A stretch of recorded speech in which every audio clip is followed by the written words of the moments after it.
Took away Elijah Wan's MVP trophy. That was the night. The night that he didn't acknowledge Akeem Olajuwon. David mentioned every player but Dream. And we're playing, and I said to Dream, I'm like, that doesn't make you bad? No, Kenny, he deserves it. Then after the game, he had like 46. He goes, I'm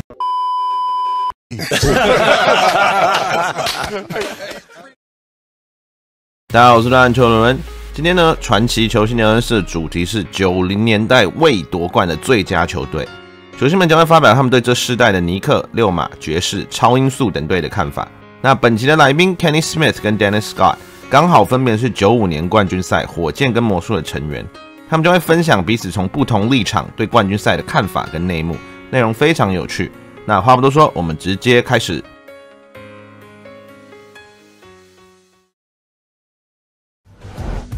Back here on Open Court and moving to the 1990s with the duo of Stockton and Malone, is this the best team in the 90s to never win the NBA championship, Derek Fisher? I think this one's, for me at least, I think it's the Jazz in the West and Greg's Knicks teams of the New York Knicks in the 90s in the East. I agree with you. Tell me about the Jazz. I'm with you. Yeah, the Jazz, I mean, you know, I came in 1996. So John Stockton basically baptized me as, you know, my first 3 or 4 years in the league in that decade in terms of any mistake that you made offensively or defensively, he made you pay for it. If you slacked off of him, he could shoot it. If you got too close, he still had a quick enough first step to get by you. If you didn't have your hands up in the passing lanes, he was whizzing that thing by your ear. And I thought, and everything within the rules on the defensive end. Well, No. Absolutely nothing inside the room. Come on. I don't want to call it dirty. That was the 16-inch softball throw right here for you guys to hit out of the park. Exactly. And to add to that, there was 2 different phases of that Jazz team. It was the young Jazz with the Jeff Malone running down. Then he got old. Then they brought in the second wave to get to the finals twice, and Russell and all of them and lose. So the system they had, once again for me, everyone bought into it. You knew the back pick, you knew the diagonal back pick was coming, and Carmelo was coming. Flex. You knew the flex, but you couldn't stop it. But obviously, when they got to the finals, they always, You know what, too, Chicago and that Bulls was the knocked thing. them out. I don't think they were the most talented, but because of Stockton and Malone, they probably had the highest basketball IQ. Because I think the Sonics teams were more talented. Definitely think the Blazers teams in the 90s might have been the most talented team ever to not win it. to us, the San Antonio Spurs were a better team. Then what was it about Utah that didn't make them the toughest for you guys? Well, to face? when Dennis Rodman was a Spur, that was the best team in the West to me that didn't win it. Because Bob Hill decided to bench Dennis Rodman because he was late. And when we found out that he was going to not start, we had a celebration in the locker room, like a real celebration. It was almost like the game had already been won because it was a different team when he was on the floor. So to us, they were harder, the San Antonio Spurs, to get by, I think, than only because defensively they couldn't always stop you. Come on, let's be real. They didn't have shot blocking. I mean, No, but you know what, Kenny, sometimes you let me guys ask you this. If you got Utah right, yeah. to me, I love their team. But in playoffs and championship, when it all breaks down, I didn't feel they had enough guys that could go get it when everybody knows the play. I disagree. I think those two guys can go get it. Those two, who else? Who else? To me, who else? Would always make us fearful. I don't know about you guys and Kevin. The only thing that would make us fearful about winning was, man, they could shut us down. Yeah. And so when, like, that's why the Knicks team we thought was a little bit better, because we like, at times they could shut you down. Mm-hmm. But we never felt that they would shut us down. We thought we'd have to stop them. To your point, too, the thing was back then it was about the matchups. Because the way y'all felt about the Spurs, another team might have felt about the Sonics. Like the Sonics were, you know what I mean? Like the match, it came down to matchups. We felt like that about the Sonics. Yeah. It was certain matchups that didn't work to your favor. Like if you got, like we didn't have that. Well, the only team like that for us in the East really was going to be the Bulls. But like in the West during that era, there were like 4 teams, and we used to talk about it. We were like, well, if they play such and such, they're going to win that series. Even though we thought you guys were the best team, But to your point, we thought that San Antonio would beat y'all because it was the matchups. See, I thought they'd beat us. We thought if they did what they were supposed to do, we thought they might get y'all. But you shouldn't have been thinking like that. It was a when matchup. David Robinson took away matchup. Elijah Wan's MVP trophy. That was the night. The night that he didn't acknowledge Akeem Olajuwon. David mentioned every player but Dream, and we're playing, and I said to Dream, I'm like, that doesn't make you bad. No, Kenny, he deserves it. Then after the game, he had like 46. He goes, I'm going to his house to get my MVP.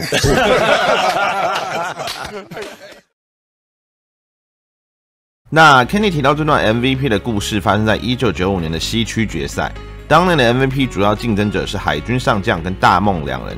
数据方面，两人几乎完全相同，上将27.6分、10.8篮板、2.9助攻、1.7抄截、3.2主攻。大梦则是27.8分、10.8篮板、3.5助攻、1.8抄截、3.3主攻。不过呢，火计当届的战绩只有47胜35败，在西区也仅能排到第6种子。最后 MVP 颁给了率领马刺拿下62胜20负战绩、西区季赛冠军的海军上将 David Robinson。那据传马刺在第一场以1分之差惜败以后，决定把 MVP 颁奖典礼安排在西区决赛第2场之前，希望借此振奋团队士气。不过呢，按照 Kenny 的说法，此举几乎达到了反效果，反而激励了大梦。他拿下了41分、16篮板、4助攻、3抄截、2主攻的超夸张全能数据。火箭在他的带领下以10分之差拿下第2场，最终以6场胜出，在冠军战对上了侠客跟1分前 Penny Hardaway 率领的魔术。那本集来宾将有 Dennis Scott 跟 Kenny Smith， 当年刚好分属火箭跟魔术，我们就来听听看他们对这个系列赛的看法。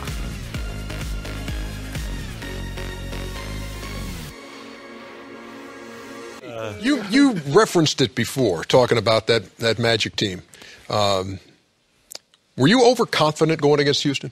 Yes, because we had got to the finals pretty easily.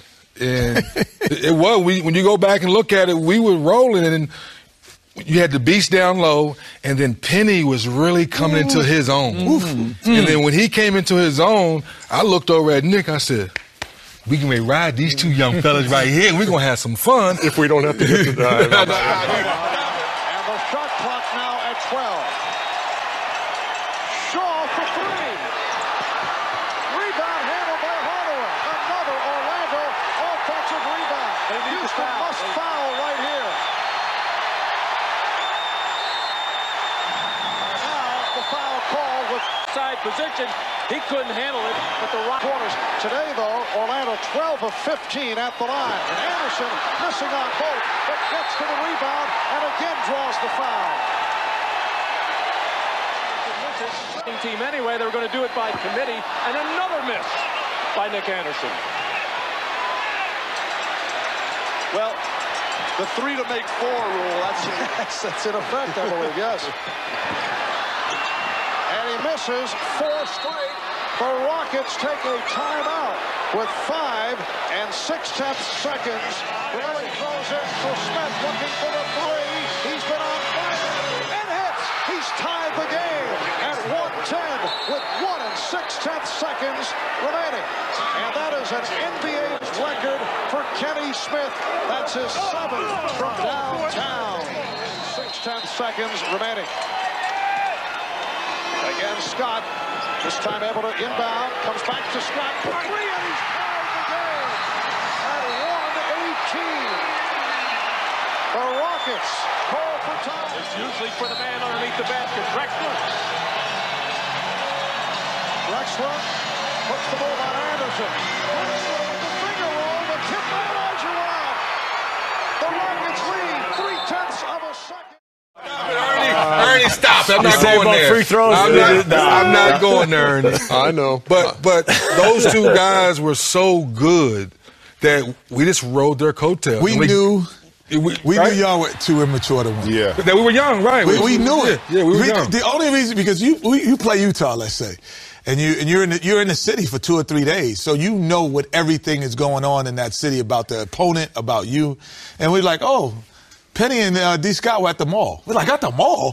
Like, you know, like you would hear things. No, that was Penny and Nick at the mall because they used to love to go to the mall back then. Don't put me in there. I ain't gonna lie, I was on the sea dudes running around. That's what I was doing.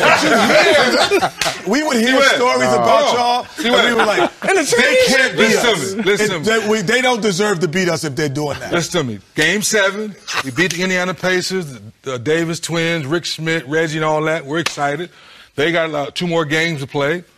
That's when Shaq was doing the album. So Shaq's in the studio doing the album. I'm on the sea dudes. We heard about Penny this. and Nick at the mall. Don't say that, dog. That makes me mad as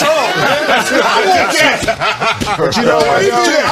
It's true. If you think about the final, it was the only time ever that I thought the series was over after the first game.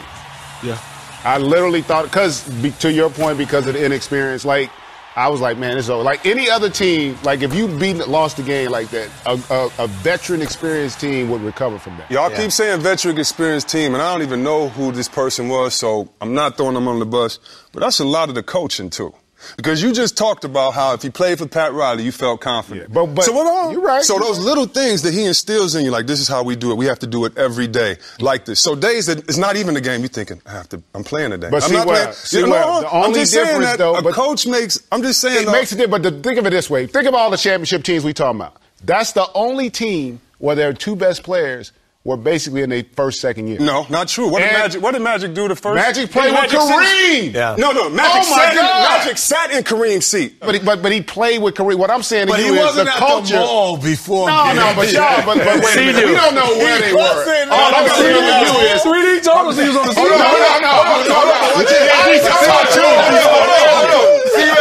Watch this. Get control, EJ. Ernie.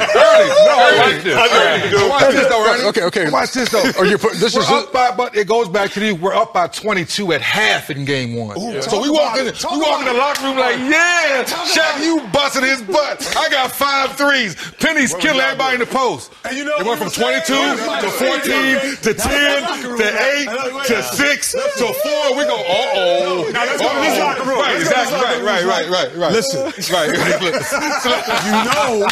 You know that they're not going to stay focused. So just if you get it to 12, then this whole game changes. Yeah. But all you have to do is get it to 12. We ain't talking about get it to 5. Get it to 12. It's because there's an immaturity that was just not, and it's not immaturity. It's like inexperience. That's my point. It's inexperience with the moment. Because they're enjoying their moment, and y'all like, the one thing you're talking about right now is they were capable of beating themselves. Yeah. Like the Jazz were not going to beat themselves. Those teams, they're not going to beat themselves, and you guys were capable of beating yourselves by and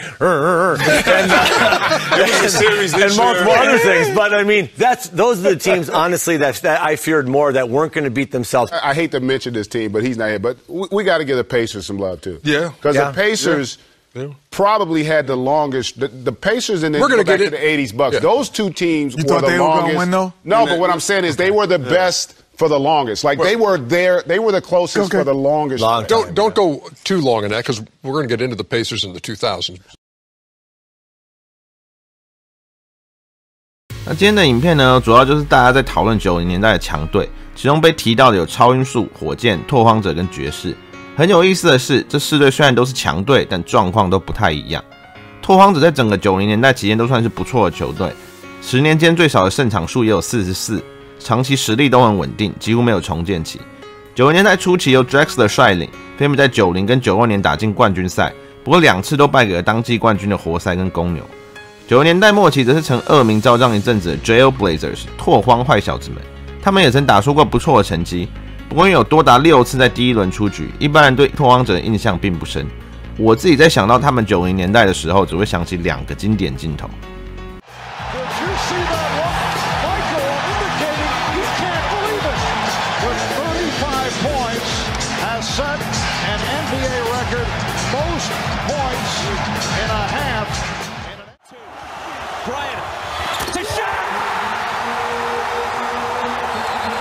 Gave the Lakers a 4-point lead. And now his assist to Shaquille O'Neal makes it a 6-point difference.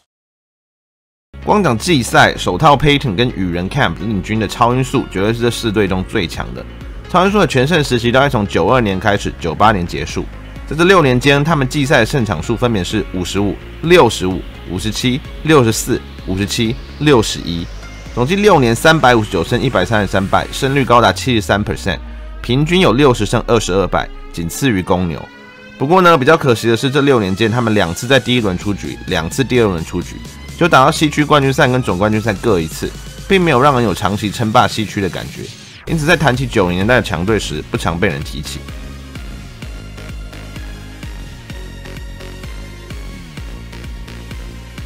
那来宾们提到球队里，我觉得最可惜的是爵士，他们是我心目中认为曾经最有机会击败公牛的球队。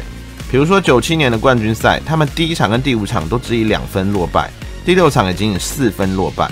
整个系列赛双方的得分是527比523，仅有4分之差。那关于这个系列赛，球星们跟我都在另一支影片有过更深入的讨论，连结我会放在片尾，感到兴趣的朋友可以去看一看。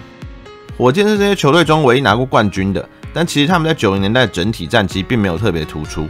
92到97最巅峰的5年，单季最多胜场数也只有58， 5季平均胜率 64.6%， 平均的战绩是53胜29败。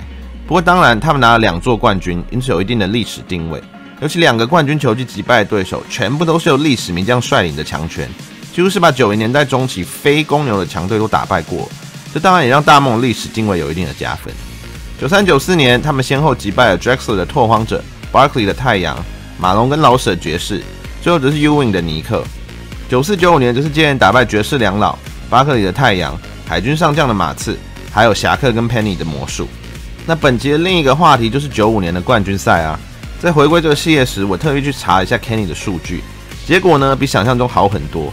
他生涯的前8季得分都在双位数，甚至有2季高达17分，其实已经算是相当不错的角色球员了。不过呢，因为嘴炮能力比当年的篮球实力高了太多，好像永远都会成为众人揶揄的对象。Akeem Olajuwon used to say this to me all the time. Can it bring me some water? Can it bring me some water? Can it bring me some water?